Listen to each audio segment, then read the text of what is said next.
2000 Chrysler Sebring, and I am putting in a new multi-function turnsignal switch. It was going off. I put in a fuse, it wouldn't work, and now I went to a junkyard and bought a new one. And this is all you need.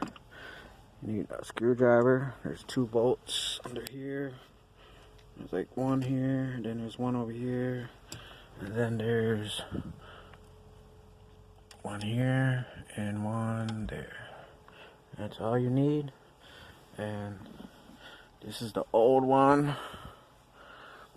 As you can tell, I think that's the problem. It's real fucking dirty. So install a new one. There you go, babe. Take it away. And there's 2 clips. This is my first time doing this, so I believe this one goes here.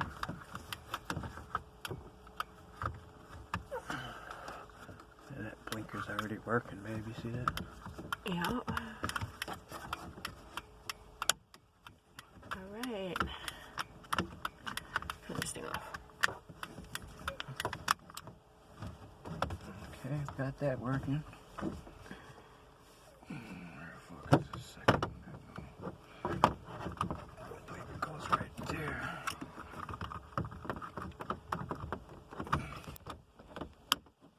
Snap back on. That was easy.